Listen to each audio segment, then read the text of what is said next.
seashells, some of which I actually have collected by different seashores, to share with you guys today. As you guys know, I love all things nature, and I have many specimens in my possession of different natural things that I have collected over the years.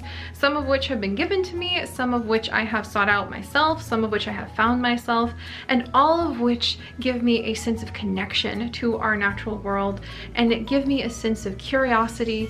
They make me want to learn more about the different histories and the evolutionary histories and the ecosystems of where each of these items have come from, and some of which, amongst the hundreds of different things that I am lucky enough to have in my possession, happen to be seashells.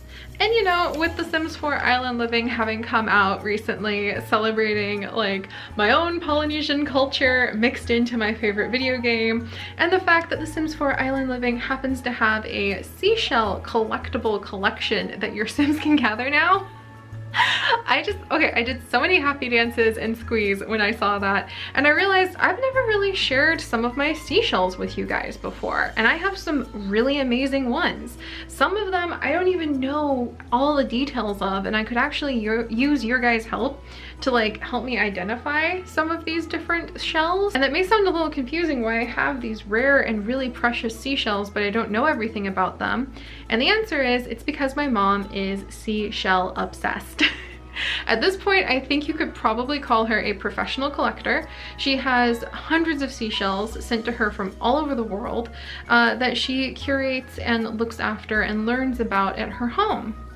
Just to give you guys a quick little background, for those of you who don't know, my mother is a lover of all things ocean. She deeply loves the sea. She deeply loves water. If she was a Sim, she would have Child of the Ocean trait just in all 3 trait slots.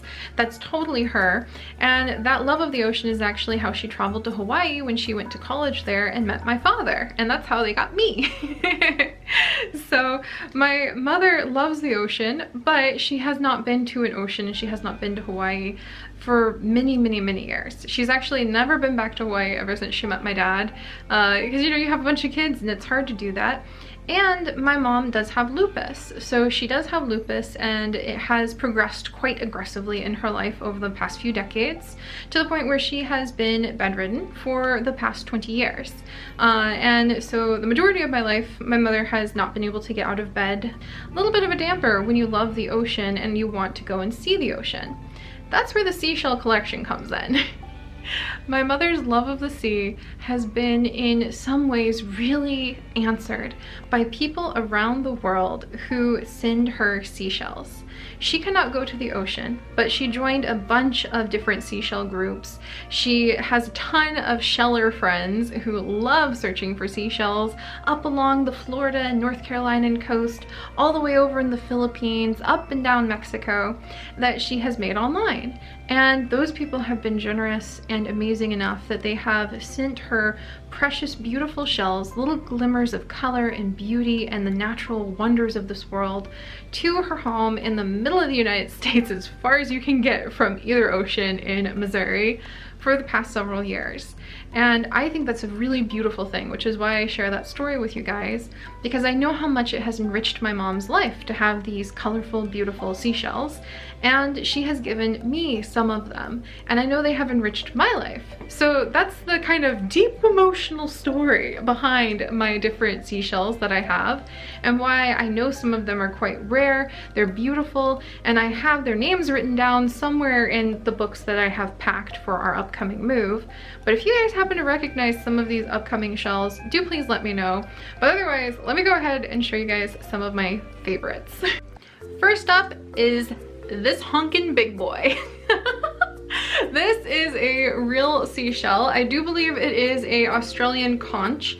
I know it's from Australia, and I know it's a conch from Australia. I don't remember the exact species, which is where you Australians should come in and help out, of conch, but it's huge. It is as big as my head, and these conches are actually quite adept predators.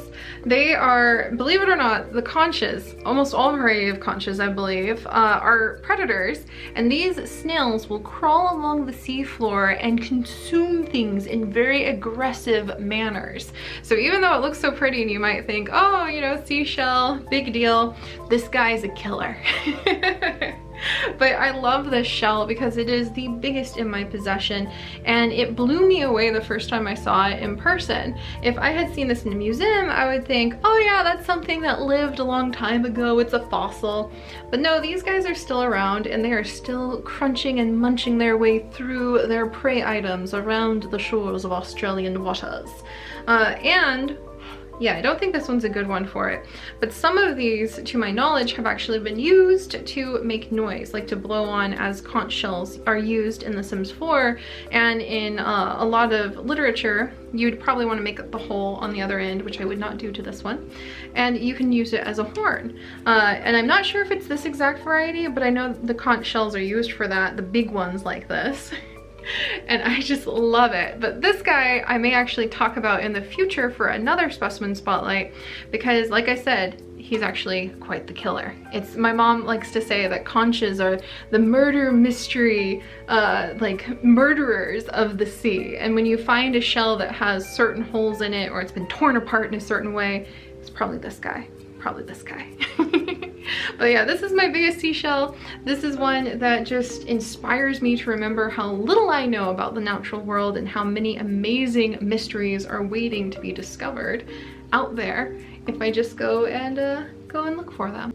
And then some of the shells that I have are my favorites because of their stunning colors that just remind me how beautiful the natural world is. Like this purple shell right here, the bright and vibrant colors that you can actually see on these scallops right here. This is another one of my favorite ones. And then there's one that my mom said is like a sunrise scallop from Hawaii, which I would love to see this guy. Can you imagine seeing him in the water, just living his little scallop life out? That would be so amazing. But this is another one of my favorites. And because it looks like a sunrise, and my mom has said that it is from Hawaii, I often look at it when I think about maybe going back one day and connecting more with my roots, because seeing the sunrise and set on the ocean is really something spectacular. And the last one of my favorites that really stands out for color is actually this small blue shell right here. And this is a very, very special shell, because if I remember correctly, it was collected either in Vietnam or the Philippines a long time ago by a small fishing community where the only way they could support themselves was collecting and selling these blue shells. They were the only people who knew where to find this species. And for a few generations, that's what they did, is they collected these and they sold them, and they passed on kind of the secret of where this creature was to their family. But as time went on, it became a much better option for their life to go into the city and learn a new trade. And so the secret of where these shells were has more or less been lost to time. And I just find that really amazing. A good thing for these little guys, so now they can be left in peace to prosper somewhere. And an amazing thing to think about those little mysteries of the world that may have been passed on for generations by people who lived off of the land, that may now be lost as priorities changed, as needs shifted, and the best way to take care of your family was no longer harvesting the seashells that you had been taking care of for many, many generations, but instead moving to a city and learning a tech job. I don't think that's a bad thing. It's definitely good for the species of the seashell, and it's part of the advance of civilization, but I think the only thing that really kind of makes that toll of regret is that you just wish you knew where they were so you could appreciate them more. But maybe they're hiding until we can appreciate them and leave them where they belong too. So this is a very powerful little shell that you would never really think about, that kind of complicated history and that mark of a shift and a change in the way human civilization interacts with its natural world and with its lineage, its cultural lineage too. all caught up in one beautiful blue shell. But I also have some other shells that are quite fascinating. They're my favorites for their funky shapes. He is not one of the most prime specimens. My mom has ones where none of the little teens have broken off. But have you guys ever seen a shell like this? I actually cannot remember what it is called, but it is a favorite of my mom's. And if you guys happen to know what this guy is called, I would love to know. Because remember, as amazing and different as all of these shells are, each one of them was a living creature that grew these beautiful pieces themselves and has an ecosystem, has a niche, has these characteristics because for some reason, at some point in time, these spikes, this shape, the color, the way that it lived, the way that it moved, the pale rose coloring across here, at some point in time, that actually added up to being a evolutionary niche that allowed this little one to thrive. So I would love to know the name of this species, and I would love to know why he has such a unique shape.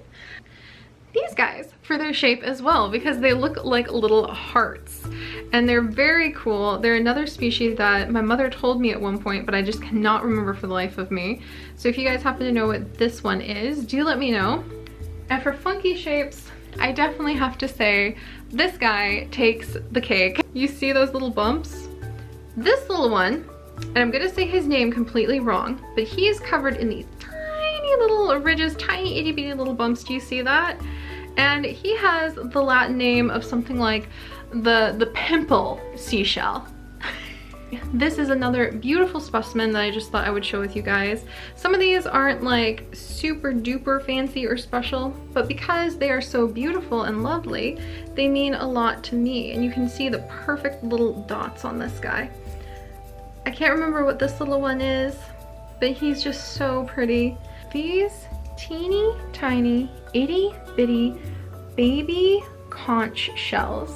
These are actually baby conches. These are baby versions, not of the exact same species, but the general idea, just to give you guys an idea. These are the baby conches. This is an adult conch, maybe not even fully grown, from Australia. So yeah, this little guy right here, probably the size of this one's baby. So these tiny little conch shells actually come in little egg cases that look like this. And actually, if you guys go and look on our vlogs, I think they're actually vlogs that I did here on the main channel. We do have a special vlog video where I open up a conch case and I show you guys some of the babies inside, where you can find these, and if you shake it and you hear something inside, there's still some unopened in this one, then it's actually baby conches. In warning, they smell really bad. If they have washed up on shore, they're no longer with us. So you can probably go ahead and open them if your legal state allows that. And I have a whole bunch of them that I actually collected from Ocracoke off of the North Carolinian coast when I was there with my beloved Chips for a vacation. And whilst we were at Ocracoke, we also actually got my only sand dollar that I have collected myself. And then my parents, when they went to Ocracoke, actually found this beautiful shell that's called a baby's ear. You guys can imagine why it has that name. I love how funky shell names are. But this is the biggest one they could find, and they gave it to me because I love them so much, and it was one of my birthday gifts. Because it is a very perfect specimen of, as you can see, a very thin and dainty little shell. The last of the shells that I have really are the ones that mean the most to me, and these are not the last of them, by the way, these are just the last of the ones I'll show you today, are really the ones that mean the most to me because they were gifts. This is a sea urchin. So normally they're covered in all of those spikes, and this is post-spike, post-death of a sea urchin. We actually have his jaw still inside. So we can see his jaw. I can take it out and you can actually still open it, which is really cool.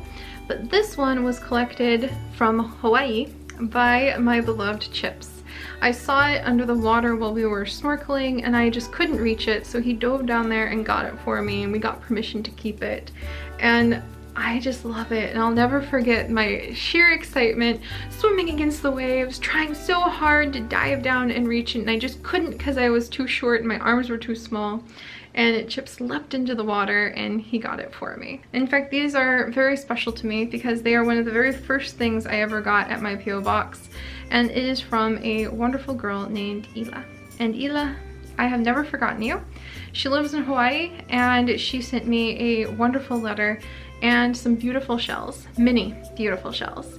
These are just 2 of them, the 2 that I keep with me all the time on my desk, and I always think about her when I see them, and I always think about that first time that I physically touched and had in my possession something from the islands that my ancestors came from that I had never been to at that point. And I remember that a very kind girl who loved our zoo crafting sent them from there for me. But she got these from the beaches of her home, and she sent me this beautiful large shell that I used to hold all the time whenever I was feeling worried. And I would hold it in my hand and think about the calming waves and the kindness that she had sent me. And this is one of my favorites of many that she sent me, in a cute little box decorated like Minecraft actually, that has a beautiful purple interior and gorgeous little spots on the back. But alright guys, so I actually need to get ready to pack these, and I'm just so excited about The Sims 4, like island living, and the fact we actually collect seashells. I just wanted to take a minute to share some of mine with you, and we'll talk more about shells, why they're so important, why you really want to be careful when you collect them, what kind of species I have, where they're from, what their ecosystems are in the future for more of our adventures. So, I hope you guys have enjoyed just this glimpse of some of the amazing things our natural world has to share with us. And I really look forward to sharing more adventures with you. But most importantly, my friends, stay curious. And I'll see you next time. Bye guys.